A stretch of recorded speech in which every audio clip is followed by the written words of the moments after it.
পুরুষ আটকায় শেষ বয়সে, যখন তার আর গতি থাকে না। ছেলেমেয়েরা বড় হয়ে যায়, যে যার মতো করে কাজ করে নেয়। পুরুষ শেষ বয়সে বউয়ের নামে তখন একটা বাড়ি কেনে, বা কেনে একটা ফ্ল্যাট। ওই পোস্ট অফিসের 1,50,000 তখন বউয়ের অ্যাকাউন্টে সরাসরি রেখে দেয়। না না, কোনো নমিনি নয়, একেবারে সরাসরি বউয়ের অ্যাকাউন্টে রাখে। পেনশনের টাকা, ব্যাংক ব্যালেন্স, তখন আর নমিনি নয়, সরাসরি বউয়ের অ্যাকাউন্টে। অথচ যৌবনে এতে ছিল বড্ড ভয়। মাকে ভয়, বাড়ির লোকজনকে ভয়, আর সব থেকে বেশি ভয় তো বউকে। যদি সব টাকা লুটে পুটে নিয়ে পালিয়ে যায় অন্য কোনো পুরুষের সাথে, কত ভয়, তাই না? তাই বৃদ্ধকালে পুরুষ আটকায় বউয়ের আঁচলে, যখন তার বাবা মা পৃথিবীতে থাকে না।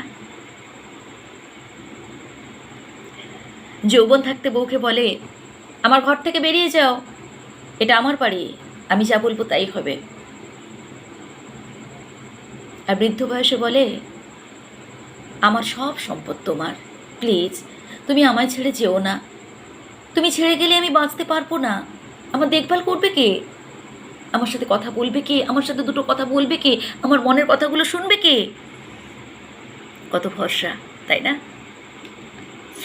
বোকা পুরুষ সেটাও বোঝে না, যৌবনে যার সাথে গভীর প্রণয় হলো না, বৃদ্ধ বয়সে তাকে আটকে কি লাভ? কি লাভ? কি লাভ? লাভ তো আছেই। শেষ বয়সে দেখবে কে? শেষ বয়সে তার পাশে থাকবে কে? সব থেকে বড় বন্ধু হলো তার স্ত্রী, বেস্ট ফ্রেন্ড, যার কাছে সমস্ত মনের কথাগুলো খুলে বলা যায়, যার সাথে হাসি মুখে দুটো কথা বলা যায়, এবং দুটো কথা হাসি মুখে শোনাও যায়, তাই না? যৌবনে যার সাথে গভীর প্রণয় হলো না, বৃদ্ধ বয়সে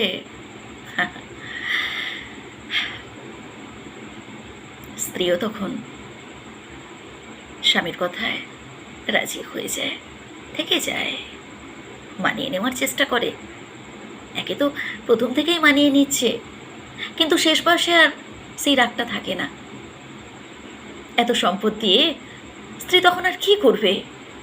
যার যৌবনে একটা শখ পূরণ করতে সারা রাত কাঁদতে হয়েছে, সারা রাত স্ত্রীকে চোখে জল ফেলতে হয়েছে, এই বয়সে এসে এত টাকা নিয়ে কি করবে সে?